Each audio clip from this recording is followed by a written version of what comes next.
tipo de alteración, disfunción ginecológica, ¿no? Pero cabe mencionar, ¿no?, que este tipo de intervención debe ser realizada por un profesional especialista, ¿no? ¿Por qué? Porque en el área de la salud corremos el riesgo de que hayan demandas, ¿no? Entonces siempre en rehabilitación general y en especialidad hay que hacer una firma de consentimiento informado, ¿no? Supongamos que yo soy recién graduado, ¿sí? Soy fisio general pero no tengo la especialidad, hago una atención, lo hago mal, evalúo mal, a lo mejor genera alguna lesión, o hay pacientes que son problemáticos. Pues ¿qué le van a pedir en caso de un juicio? Título de tercer nivel, título de especialista, consentimiento informado, fotos, videos o cualquier tipo de evidencia que avale el trabajo que usted hizo, que avale que hizo el trabajo bien. Entonces yo les voy a enseñar este tipo de procedimientos, pero esa es una base que ustedes van a tener por si alguien desea hacer la especialidad, para que tengan ya cimentado una información previa, ¿no? Entonces esto, ojo, no porque sea un procedimiento que va a comprometer la vida del paciente, ¿no?, sino que es por la integridad del paciente y porque a lo mejor queremos evitarles algún tipo de problema legal, ¿no?, que hay. Bien, entonces, bueno, ¿qué tipo de patología vemos? Prolapso, incontinencia, ya. Entonces, vamos a suponer que es una mujer, ¿no? Antes de todo el procedimiento nosotros vamos a evaluar, ¿no es cierto? Necesitamos saber en qué condiciones está el paciente. Para eso tenemos una historia clínica de la especialidad, antecedentes ginecológicos, obstétricos, donde vamos a preguntar al paciente, ¿no? Vamos a suponer que es una paciente de 60 años de edad, multípara, viene por un prolapso vesical que le ocasiona también un cistocele que le ocasiona también una incontinencia urinaria, ¿no? Entonces, dentro de la historia clínica nosotros ya preguntamos de eso: cuántos hijos, qué tipo de parto fue, peso del recién nacido, hubo desgarro, episiotomía, fue normal, fue un parto complicado. Entonces eso ya nos da una idea de cuál puede ser la causa de la afección, ¿no? Entonces, con estos datos yo ya puedo pensar que la razón de este cistocele es por la edad, es por los partos, es por el hecho de ser mujer, por la mala gestión de presiones, ¿no?, que puede estar ocasionando que la vejiga caiga, ¿no es cierto? Entonces, en condiciones normales la vejiga está así, ¿no es cierto?, pegadita a la sínfisis del pubis. En esta paciente, como tiene un prolapso, ¿sí?, pongámosle grado 2, grado 3, cae la vejiga. ¿A través de dónde? A través de la pared anterior vaginal, ¿no? Y en la evaluación incluso se puede observar, ¿no?, se dice puje y se observa cómo desciende el órgano prolapsado. No vemos la vejiga, pero vemos la pared anterior de la vagina. Tras de esta está la vejiga. Ya, entonces vamos a empezar con la evaluación. El paciente debe estar de cúbito supino. Podemos colocar una batita, tiene que descubrirse el pantalón, el interior. También hay unos protectores que se colocan debajo para no manchar la camisa, ¿sí? Y le pedimos que haga flexión de cadera y flexión de rodillas, ¿no? Haga un poquito las piernas. Eso, perfecto. Siempre es importante informar, ¿sí?, al paciente qué es lo que nosotros vamos a realizar, ¿no? Porque el paciente va al fisio, no va al ginecólogo, entonces el paciente no sabe que vamos a hacer esto, entonces hay que informarle, ¿no? Entonces parte del tratamiento, incluso antes de que él se acueste, en la entrevista ya le van explicando a ustedes cómo va a ser la intervención y le hacen firmar consentimiento informado, ¿no? Bien, entonces vamos a ir, después de la historia clínica, a valorar, a hacer una inspección, ¿sí?, de los genitales, ¿no es cierto? Aquí obviamente vamos a ver que esto está tapizado, este perine, de piel, ¿no es cierto?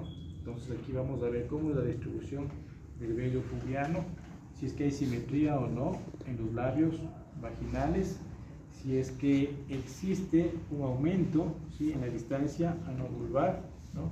Si es que existe a lo mejor la presencia de una episiotomía, por aquí puede haber un desgarre, ¿no? Incluso podemos percibir el olor. A veces las infecciones de cuello uterino generan mal olor, infecciones vaginales, ¿no? Y en el caso de que fuese una vejiga neurógena, a lo mejor la infección vesical es lo que hace que se irrite la vejiga y empieza a contraerse con poca cantidad de orina, ¿no? Entonces es lo que nosotros observamos.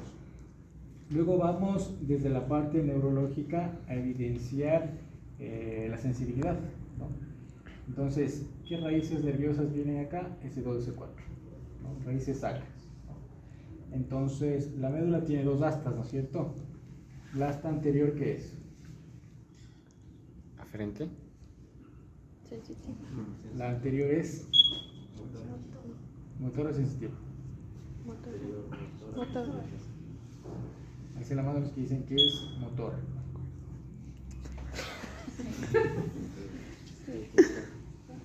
La asta anterior es motora y la posterior es sensitiva. Eso es lo que vamos a valorar, sensibilidad de reflejos. Entonces, ¿cuál es el área, sí, que abarca ese 2, ese 4? Es todo esto. ¿Sí? Todo esto. En la piel, ¿no? Entonces, ¿qué vamos a hacer? Con la ayuda de mi sopa o un cotonete, vamos a ir palpando, ¿sí?, por todo el recorrido por esta área de este hiato urogenital, ¿no? Todo este triángulo urogenital. Entonces, ¿qué es lo que pretendemos buscar? Que haya alguna alteración en la sensibilidad. Puede ser hiperestesia, ¿no? Yo hago esto y siente como un estímulo exagerado. Hipoestesia, yo presiono, ¿sí?, y siente muy poco. O la anestesia, yo presiono por esta área, ¿sí?, y no siento anestesia. O la disestesia, ¿qué sería la disestesia? Que se relacionaba. No eran los estímulos dolorosos, los sentía como que no fueran tan dolorosos, y los que Está fueran alterado, dolorosos ¿cierto? los sentía. Entonces, supongamos yo le aplico mucha presión tratando de generar dolor, debería generar dolor, ¿no? Pero no siento. O hago un roce, ¿sí?, que no debería generar dolor y lo siente como hiperestesia. Entonces uno dice que está alterado, ¿no? Eso podemos ver en la parte de la piel, en la parte de la sensibilidad. Aquí también nosotros podemos observar la distancia anovulvar. Aquí, ¿qué estructura tenemos?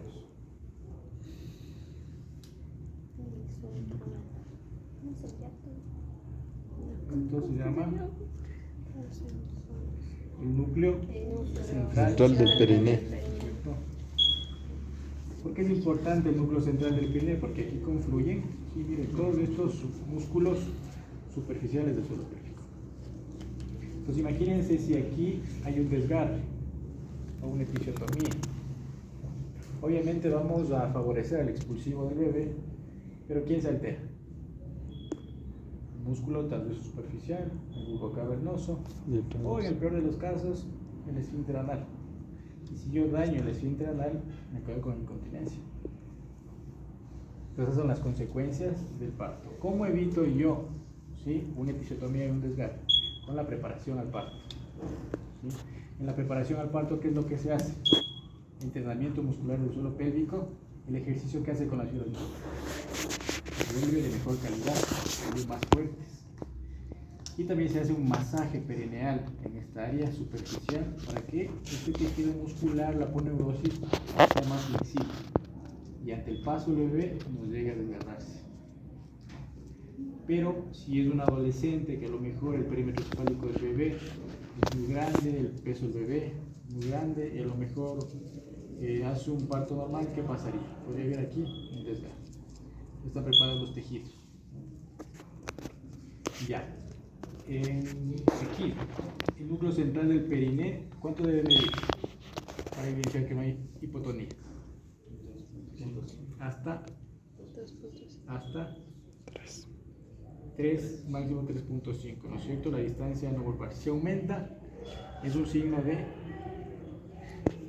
hipotonía del suelo pélvico, ¿no? Es decir, mientras más cerca esté la distancia no vulvar, es decir que hay más tono. Mientras mayor sea la distancia no vulvar, es signo de hipotonía, midiendo. Ahora, yo también para evidenciar la hipotonía en este paciente, yo puedo hacer una maniobra de Valsalva, ¿no? ¿Qué estructuras son estas? Espinas ciáticas. No, tuberosidades.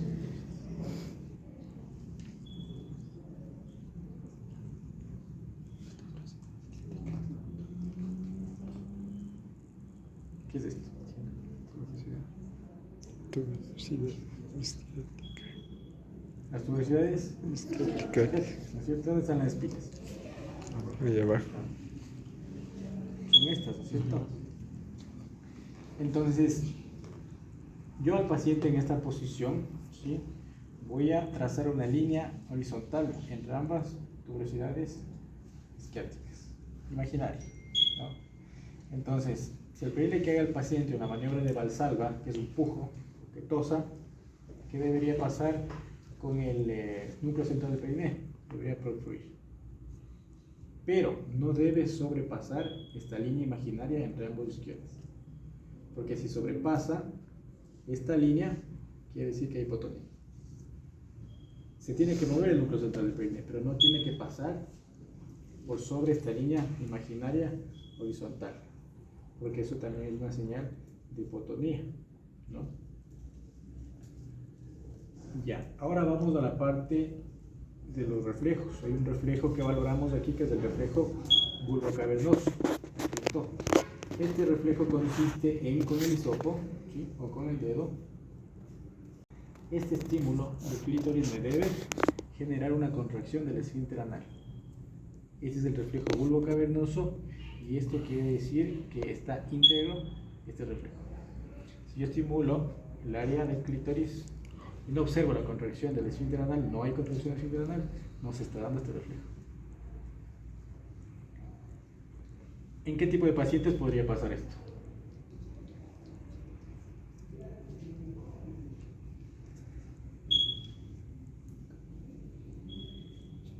¿Parapléjicos tal vez? Hay pacientes parapléjicos, lesionados medulares a causa de traumatismos directos en la columna. Hay pacientes que pueden no tener sensibilidad y tampoco la presencia del reflejo. Y hay pacientes que, dependiendo de la lesión, no tienen sensibilidad en esta área, pero sí tienen presente el reflejo. ¿Por qué será esto?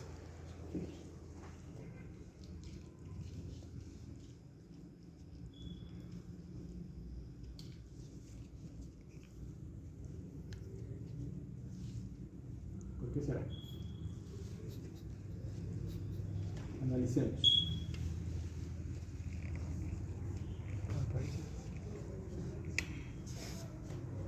¿Por qué será?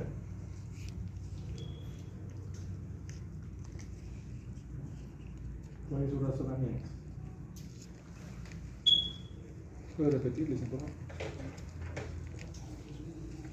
Dentro de esta evaluación nosotros vamos a percibir cómo están los reflejos, ¿no es cierto?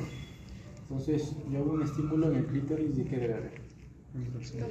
Contracción. Entonces, si se da este reflejo, quiere decir que ¿qué lugar está íntegro? ¿Qué área está íntegra? La médula espinal sacra. ¿Qué hasta? Posterior. La anterior. Perfecto. Y si es que yo palpo, no siente nada, duele, no siento nada, no siento nada. ¿Qué hace esta comprometida? Posterior. Entonces, yo ahora tengo un paciente que le hago la evaluación de la sensibilidad y no siente nada, pero nada. Hago el reflejo bulbocavernoso y evidencio la contracción del esfínter anal. ¿Cuál es el problema? Posteriormente. Que a lo mejor la lesión que tiene este paciente es principalmente en el asta posterior de la médula, porque la sensibilidad está alterada, pero sí está íntegro el reflejo bulbocavernoso, se contrae el esfínter anal. ¿Qué pasa? Ya, pregunta hasta aquí. Otra manera de evaluar este reflejo también es a través de la maniobra de Valsalva, que es la tos. Entonces yo le pido en esa posición al paciente que tosa, ¿sí? ¿Qué debe hacer? De forma refleja, evidencio yo, observo una contracción del esfínter anal. Entonces aquí yo valoro la sensibilidad, valoro los reflejos, ¿sí? Hago una inspección, una observación, una palpación, evidencio si es que hay dolor, si es que hay cicatriz, ¿no? Pregunto si es que ha tenido cirugías pélvicas, todo eso. Y ahora vamos a valorar la parte muscular en el paciente, ¿no? Entonces, ¿cuántos planos tenemos en el suelo pélvico? 3. Superficial, medio y profundo, ¿cierto? Vamos con el plano profundo, ¿no? En este paciente.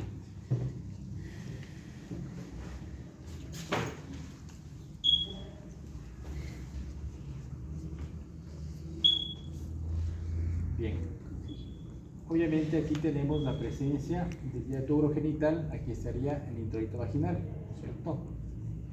Entonces yo, en la posición que se encuentra el paciente, ¿qué es lo que voy a hacer? Voy a hacer una exploración intracavitaria con mis dedos, intravaginal, ¿no? En el caso de los hombres se hace anal, ¿no? Entonces, previo a esto, yo aviso al paciente lo que voy a hacer, me coloco guantes y me coloco gel a base de agua.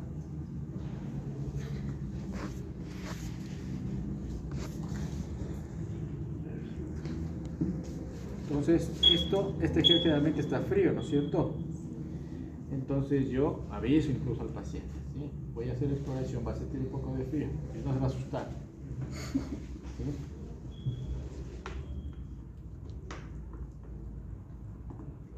Ya, entonces estoy así yo, de cara al suelo pélvico, ¿no es cierto? Entonces, ¿cómo inicio, no? Con el dedo de la mitad, ¿sí? Yo voy a introducir mi dedo en el introito vaginal y voy a hacer una presión hacia el ano. Es decir, abro el introito vaginal. Una vez que abro el introito vaginal, introduzco el dedo índice. Y ahora sí giro. Y me coloco así. Entonces es esto y es esto. ¿Sí? Esto y esto. Y ya estoy en el canal vaginal, ¿no? Entonces, ahora, en esta posición yo quiero llegar al elevador del ano, ¿no? Que es profundo, plano profundo. Entonces sabemos que aquí, ¿sí? Está presente, ¿qué estructura sería esta línea? ¿Esta línea cómo se llama?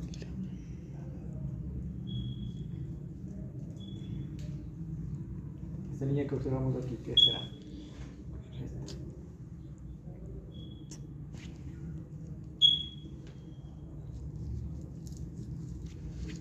¿Cuál es?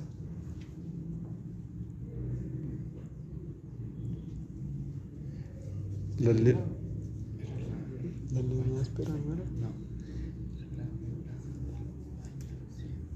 La vaina tendinosa.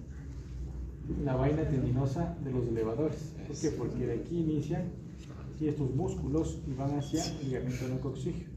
¿Y sobre qué músculo está esta vaina tendinosa?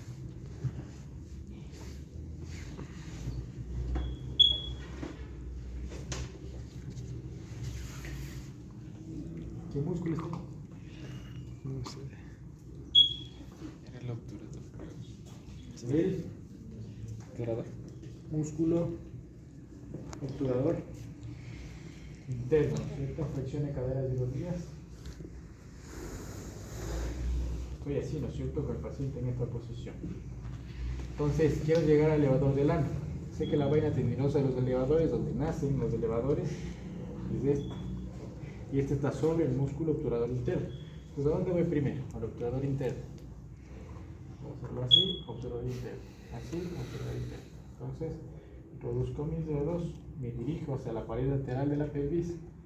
Yo supongo que aquí está el obturador interno. Supongo que estoy palpando el obturador interno, ¿cierto? Este obturador interno, ¿a dónde va? Su inserción.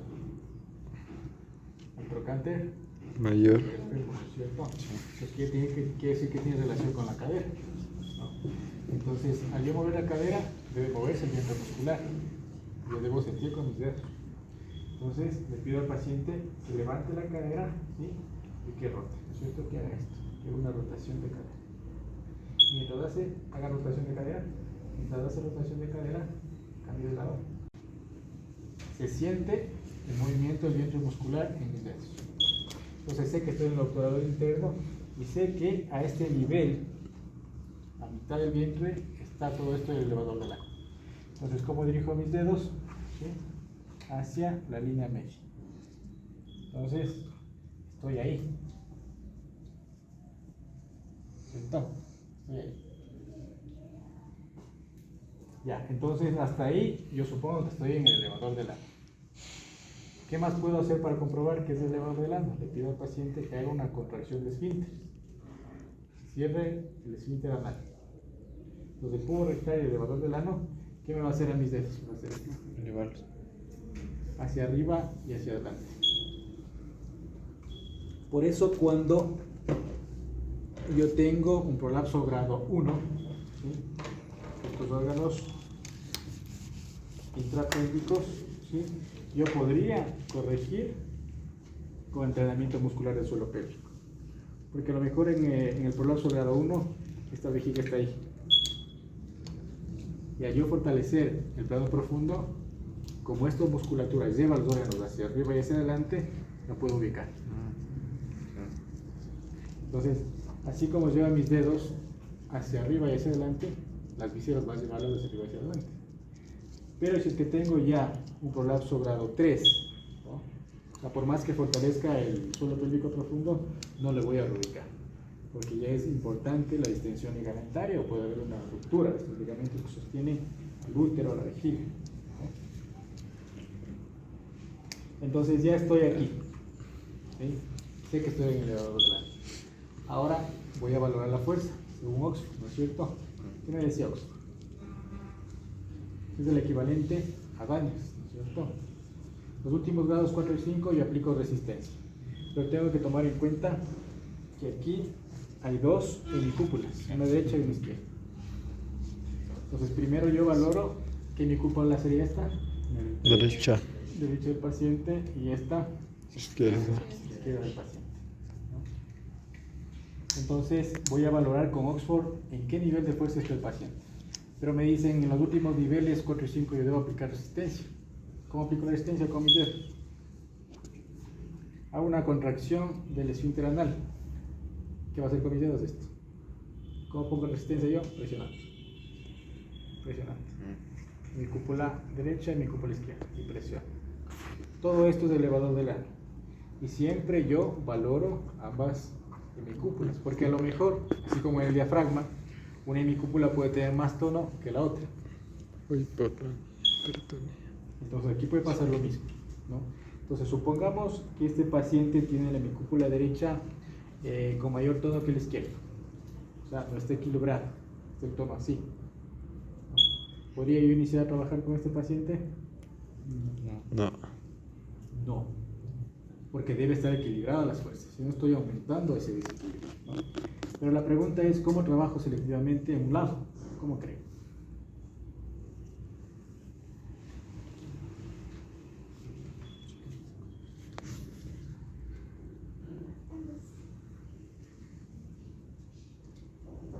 ¿Tiene un esfero?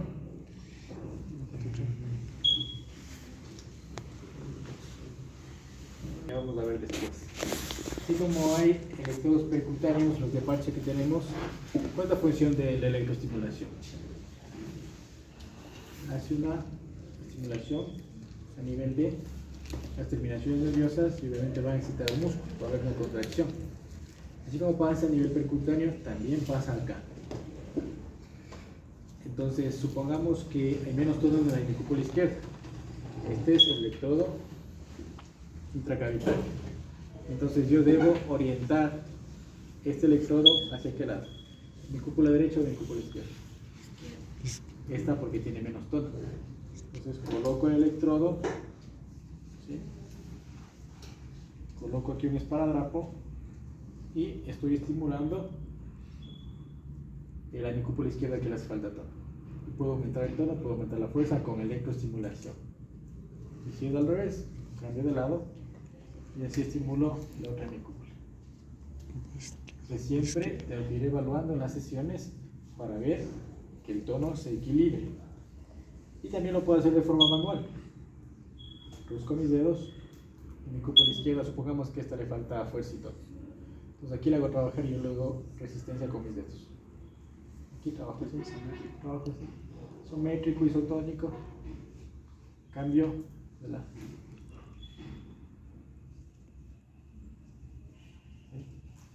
Entonces, ¿para qué me sirve este plano profundo? Más de resistencia. Entonces, ¿qué es lo que hace? De estabilidad de los órganos intrapélvicos. Esta paciente tenía un prolapso vesical, ¿no? Pongámosle un grado 1. Entonces, si yo fortalezco esta musculatura, ¿qué es lo que va a hacer? Va a ubicar, ¿sí?, en su posición normal a la vejiga, ¿no? ¿Y será que con esto yo puedo solucionar la incontinencia urinaria?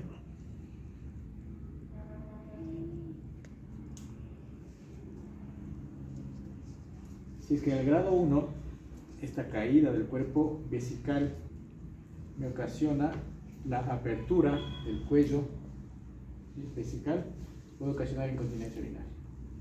Ahí está en condiciones normales, ¿no es cierto? Pero ahí está en condiciones normales. Pero si se cae la vejiga, hay una apertura del cuello, es lógico. Cae y el peso hace que se abra el cuello. Entonces cae y aquí se abre el cuello. Entonces, la causa del prolapso, ¿cuál es? La caída El del cuello, la caída del cuello. Ese es el prolapso. ¿Cuál es la causa? Debilidad de la musculatura, desgarre, es multípara, tiene 60 años de edad, la calidad de los tejidos no es la adecuada, los aumentos de presión durante toda la vida llevan a esto. Esa es la causa. Consecuencia de esto: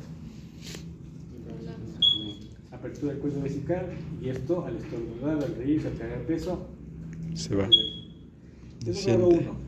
Y yo luego reubicar con el entrenamiento muscular del suelo pélvico, se cierra ya el cuello. Entonces, como ya he ubicado la vejiga y he fortalecido estos planos musculares, yo podría solucionar mi incontinencia. Pero vamos a suponer que es un prolapso grado 3. Prácticamente está así la vejiga.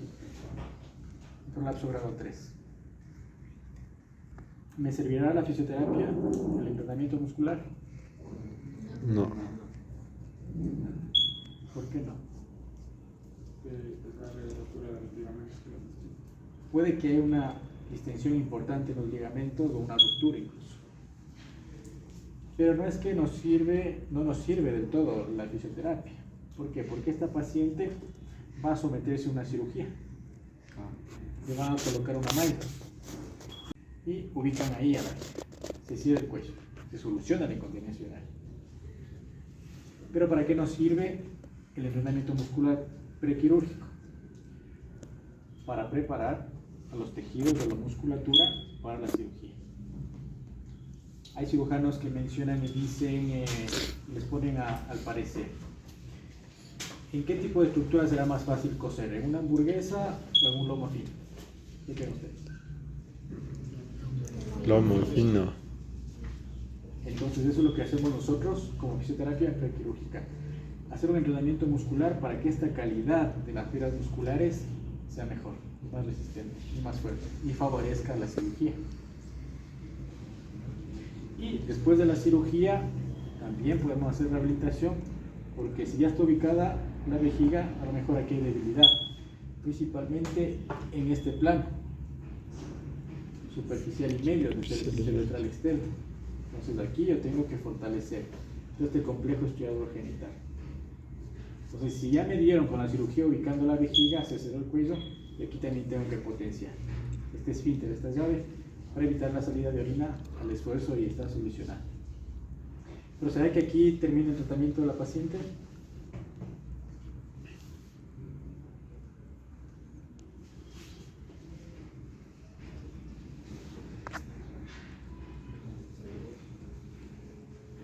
¿será que puede volver a caer la vejiga?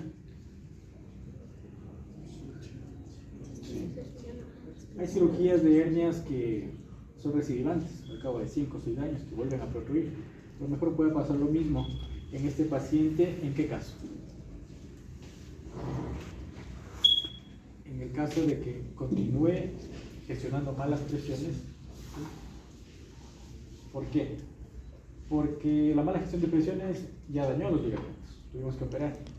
A lo mejor esta mala gestión de presiones también va a dañar la malla y a lo mejor se va a separar. Entonces, este paciente, ¿qué debe hacer?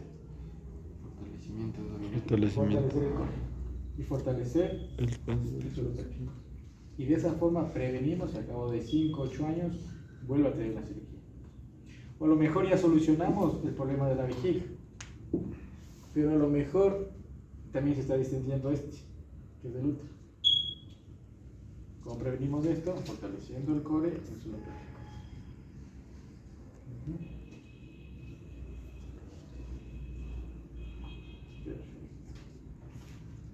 Ya, eso en cuanto a la evaluación del plano profundo, ¿no es cierto? Ahora tenemos un plano medio y un plano superficial, que es este. También teníamos, aquí tenemos el núcleo central del perineo, ¿no es cierto?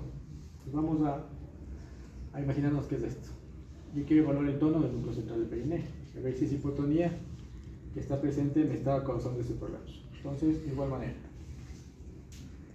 ¿qué hago? Un ganchito con mis dedos y tracciono hacia mí.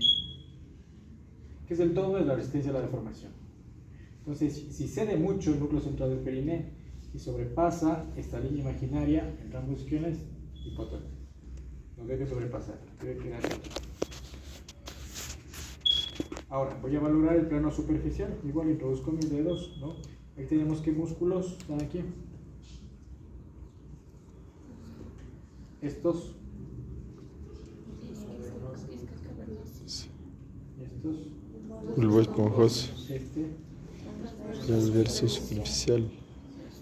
Esfínter anal externo. Ya. Entonces yo voy a colocar mis dedos aquí y le voy a pedir a la paciente que cierre el introito vaginal, que estreche mis dedos. ¿Qué músculos participan?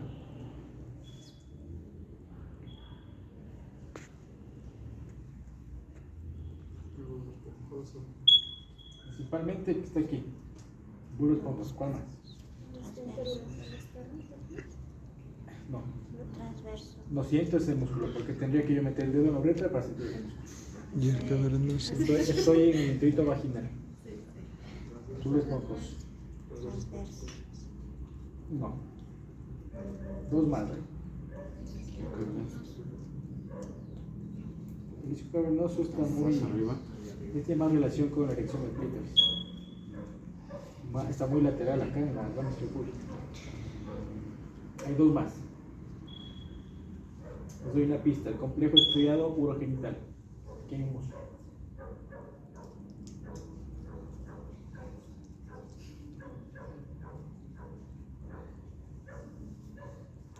El esfínter uretrovaginal. ¿Se acuerdan de ese?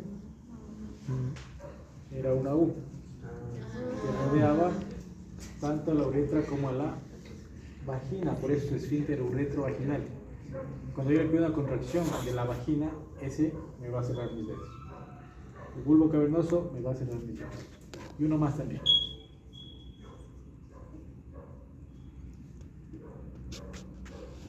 Este es profundo. En el hombre se llama de una forma por su estructura anatómica y en la mujer también.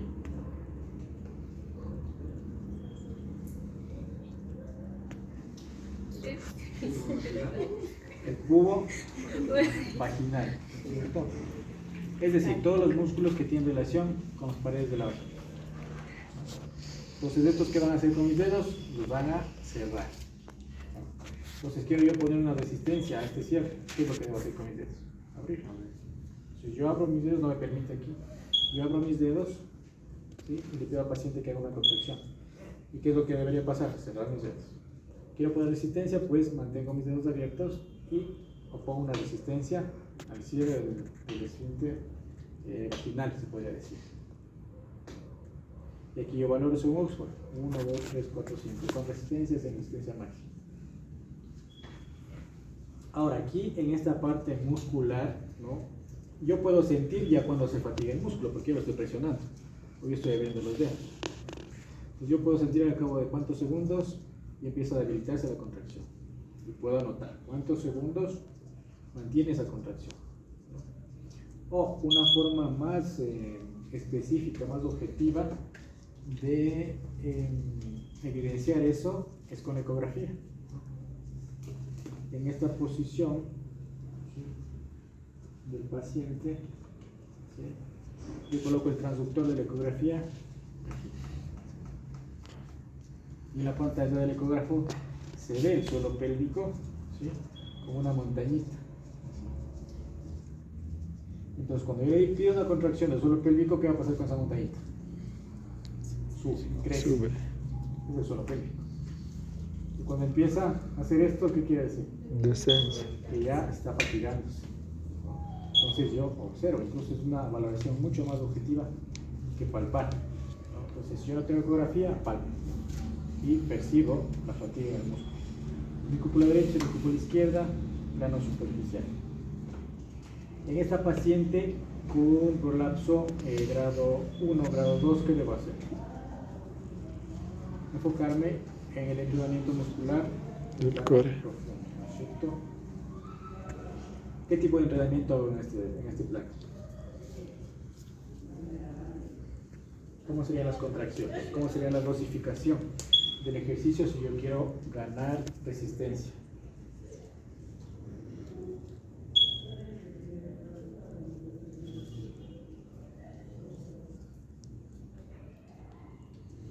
Son menos repeticiones, pero en que dure más cada repetición.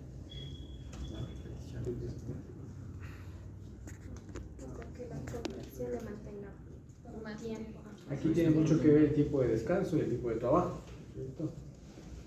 ¿Cómo entrena un nadador velocista? Distancias largas. Y aquí, ¿qué tipo de fibras musculares estoy ganando?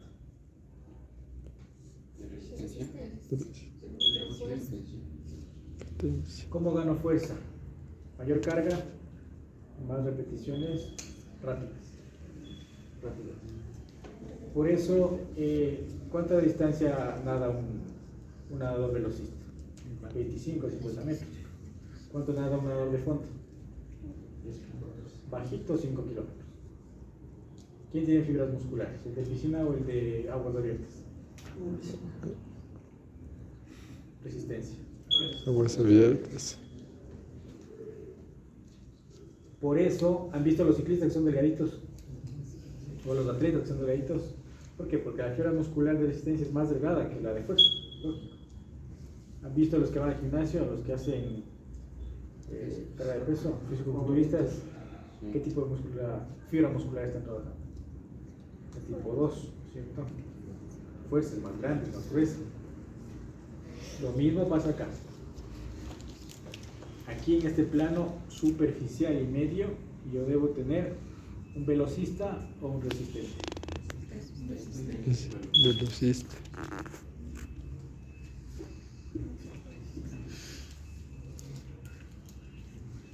¿Y por qué un velocista aquí? ¿Por qué fibras rápidas y de potencia? Porque cuando yo estornudo, ¿qué debe hacer el esfínter retral? Si no, se me escapa lo bien. Y en este plano, ¿yo necesito un velocista o un atleta de resistencia? ¿Por qué? Porque todo el tiempo está sosteniendo las vísceras. ¿Qué necesita? Resistencia. Porque si yo aquí entreno fuerza y potencia, se va a fatigar. Pues necesito entrenar aquí fibras tipo 1 y aquí fibras tipo 2. Entonces, en este paciente que tiene un prolapso vesical grado 1, grado 2, yo podría ayudar fortaleciendo el plano profundo. ¿Cómo sería el trabajo?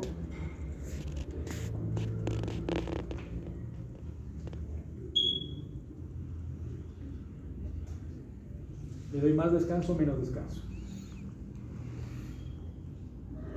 Más. Menos descanso y Más trabajo. más trabajo. Si los tiempos de descanso son menores y las repeticiones son mayores. En cambio, en este plano superficial, ¿cómo sería el trabajo?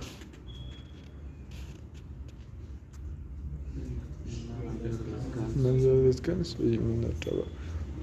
Las repeticiones son rápidas, pero son máximas. Y doy más descanso. Por eso cuando entrenen, cuando compiten los nadadores de velocidad, dan todo en 25 metros o en 50 metros. Entonces no podemos poner a nadar a un velocista 5 kilómetros porque le va a ganar.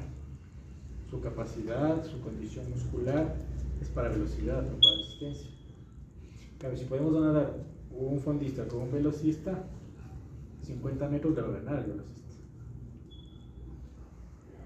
Entonces por eso yo tengo que saber, incluso en rehabilitación, si se me viene un deportista, ¿usted qué hace? ¿Hace resistencia o hace velocidad? Si me viene a consulta una lesión muscular, un esguince, una tendinitis, yo tengo que entrenar a un triatleta. ¿Cómo sería mi enfoque final de entrenamiento? Resistencia. ¿Cuántos kilómetros hace un triatleta? Suele nadar hace 5, luego hace en trote hace unos 15, luego en bici hace 100. Imagínense la resistencia que tiene este deportista. Yo tengo que trabajar con este deportista de resistencia, ¿no? Pero si me viene un deportista, un atleta de salto alto, ¿qué debo favorecer aquí? La fuerza y la potencia explosiva, que tiene que saltar. Entonces lo mismo pasa acá. Entonces si yo tengo un paciente que tiene incontinencia urinaria de esfuerzo, aquí entreno fuerza y potencia. Y si hay inestabilidad de los órganos intrapélvicos, yo trabajo aquí resistencia, ¿no? Y si tengo una incontinencia urinaria de urgencia, ¿trabajaría yo aquí o no? ¿O dónde trabajaría? Uy. Se prolapsó, me quedé.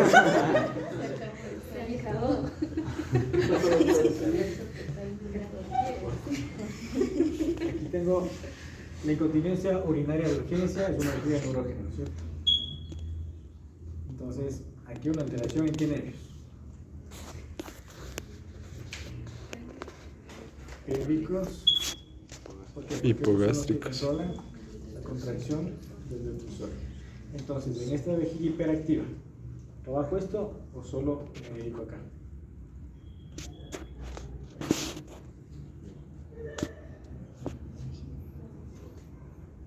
Lo más lógico es trabajar aquí, porque no es un asunto de incontinencia de esfuerzo, es un asunto de neurológico, falta de neuromodulación vesical.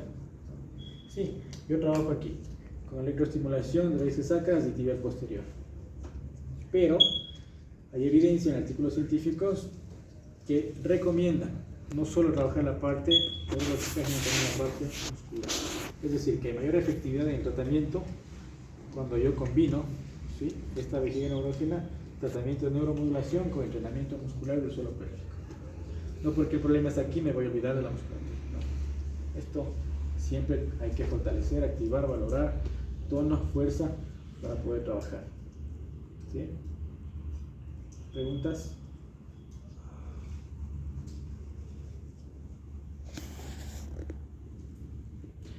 Hay pacientes, hay mujeres que a lo mejor en el momento del parto tuvieron un desgarre, una episiotomía. Entonces, ¿qué es lo que pasa? ¿Dónde estaría afectado? ¿Qué estructura estaría afectada? Esta, ¿no es cierto?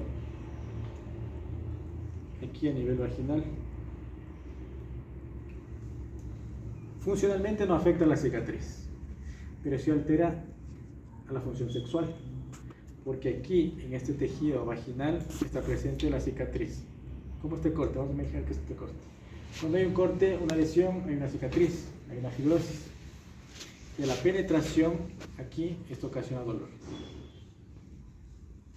Entonces son las consecuencias de no hacer una preparación al parto, no preparar el suelo pélvico y tener que optar por una episiotomía, o que en el momento del expulsivo esta musculatura, este tejido, esta aponeurosis, llega a desgarrarse y generar fibrosis y dolor.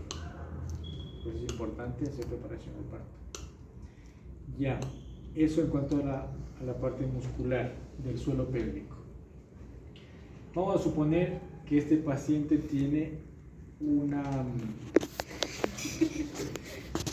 prolapso misterocele o cistocele grado 3. Está cerquita del introito vaginal. ¿Cómo puedo yo evidenciar también el avance del prolapso? En esta posición, ¿sí? Yo voy y le pido a mi paciente que tosa. Esto es un aumento de presión, ¿no? Entonces, si es que es un prolapso vesical, protruye por aquí. O si es que está en un grado 1, grado 2, yo veo cómo desciende por el canal vaginal. Y se observa a través del interior. Entonces, así yo observo y puedo evidenciar si ese prolapso es mayor a 1 centímetro por encima de la línea de Lymen, menor a 1 centímetro por encima de la línea de Lymen, o si es una eversión completa. Ya, ¿preguntas? Y luego, que es importante también, no tenemos que olvidarnos de la evaluación de la cavidad abdominopélvica, ¿no es cierto? Que es diafragma, core, suelo pélvico. Ya tenemos suelo pélvico, que nos falta. Diafragma, ¿no es cierto? ¿Cómo era la evaluación?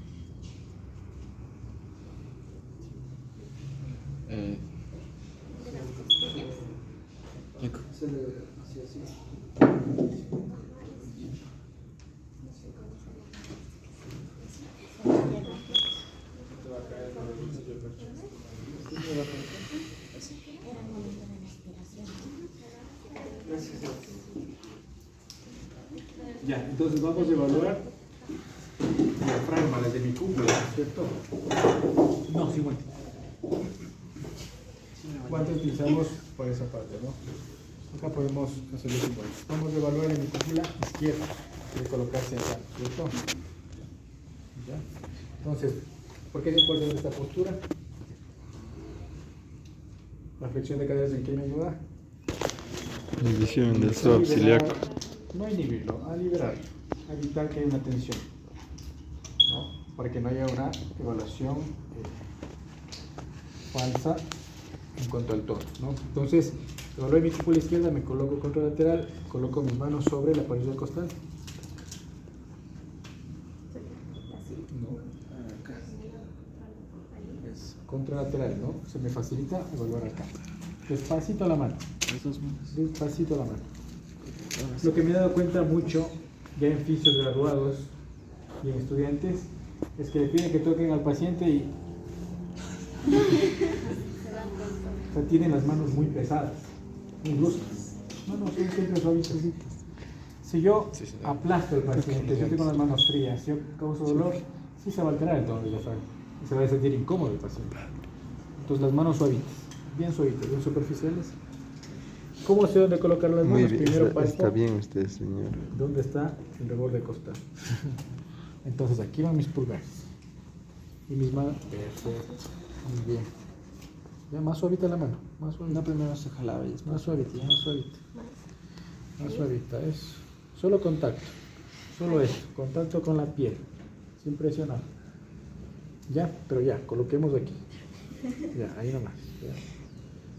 Mis manos tienen que estar así, están muy separadas. Ahí. Sí, sí. Acompaño la respiración del paciente, ¿no? Entonces el paciente va a inspirar, va a soltar el aire, ¿no? Va a inspirar.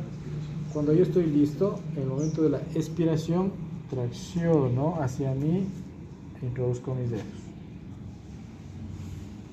Entonces hago una rotación de mis dedos. Regrese. Si es que yo introduzco mis dedos así, causo dolor. Mis dedos rotan, hacen esto. Tracción de piel, roto dedos. Introduzco mis dedos. Entonces, ¿cómo mido el tono en este paciente? ¿Qué pasaría si es que no me permite engrasar los dedos? Hay una hipertonía. Entonces, si es que me permite completamente introducir mis dedos, está normal, ¿no? Y ahí viene el grado 2, si es que me expulso un poco los dedos, ¿sí? O me no me permite ingresar, o ingreso un poco, ¿no? Generalmente hay mujeres que son más laxas. Realmente los que evalúan a las mujeres tienen menos tono que los hombres. Realmente los hombres tienen mayor tono. Y siempre valoro ambas en cúpulas, ¿no? Entonces, la maniobra es tracción de piel y pulgares hacia adentro, ¿no? Tracción de piel y pulgares hacia adentro. Luego tengo la valoración de la diástasis abdominal. Bájese un poquito. ¿Qué es la diástasis? La diástasis es la separación entre ambas vientres musculares de los rectos. Aquí tenemos la línea alba, ¿no es cierto? ¿Por qué se da esta diástasis? Porque la musculatura del core, en sus aponeurosis, envuelven a los rectos. Vaina tendinosa de los rectos. Llegan a los rectos y los envuelven como unas cápsulas así. Y aquí hay aponeurosis, aquí hay tejido. Entonces, a lo mejor en el momento del embarazo y el parto hubo una distensión de esta aponeurosis, de esta vaina tendinosa, y se separaron los rectos. Genera una diástasis. Diástasis patológica es superior a 2.5 centímetros. Puede protruir las vísceras a través de esto, se puede generar una hernia. ¿Me afecta esto en el suelo pélvico? Sí, porque si aquí no hay una estabilidad, las presiones no se van a gestionar completamente. Si hay aumento de tono aquí, las presiones no se van a gestionar completamente, de forma correcta, ¿no? Entonces, ¿cómo yo palpo este surco? Activando los rectos. ¿Cómo activo los rectos?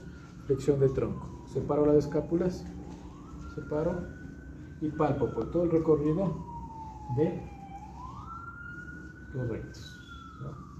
Entonces voy evidenciando si es que la separación es mayor a 2.5, ¿no? Entonces, si es que yo, ya descansé, si es que yo palpo por la línea así, no me voy a dar cuenta. Tengo que hacer esto. Si hago esto, prácticamente estoy viendo con mis dedos. Siento los vientres musculares y siento el surco. ¿Sí? Por toda la línea. Y para valorar si está activando el transverso profundo, ¿qué es lo que debo hacer? Maniobra de Balzano. ¿Por qué? ¿Por qué creen ustedes que se activa el transverso al toser o al cargar peso? Principalmente el estornudar. Alguna vez les debe haber pasado que estornudan y sienten un punzón en el abdomen. Es porque se contrajo de forma rápida el transverso profundo, es porque después de estornudar es un transverso profundo. Pero ahora, ¿por qué será importante o por qué se contrae este músculo al estornudar, al hacer balsam? ¿Por qué creen ustedes? Todo es para tener una mejor manera de la respiración. El cuerpo es sabio y cuando yo estornudo es un momento de presión, hiperpresivo. Es quien tiene que favorecerme el transverso profundo. Entonces, ¿qué señal me da la contracción del transverso profundo? El descenso del ombligo. Entonces le pido al paciente, ¿sí?, relajado, que tosa, por favor. Tosa. Y observe los Desciende. Entonces evidencio, si es que desciende o protruye. Si desciende está activando, ¿sí? Ese transverso profundo está ciñendo la cintura, está comprimiendo el abdomen. Pero si protruye, no está activando. Ayer hubo una chica en el otro curso que protruye el abdomen. De los dientes que he evaluado es la primera que veo esto. Eso profundo cuando yo estornudo, se contrae. Pero a lo mejor no es tan eficiente que de todas maneras escapa el orina. Entonces aquí viene una maniobra que es la maniobra de Knack. Que justo un segundo antes de yo estornudar, desciendo el ombligo y contraigo los esfínteres. Y estornudo. Mira, sé cuando voy a estornudar, antes de ello contraigo los esfínteres, desciendo el ombligo y ahora sí estornudo. Favorezco la función del transverso y del suelo pélvico. Y así se va a gestionar esa presión y se va a evitar el escape de orina. ¿Sí? A ver,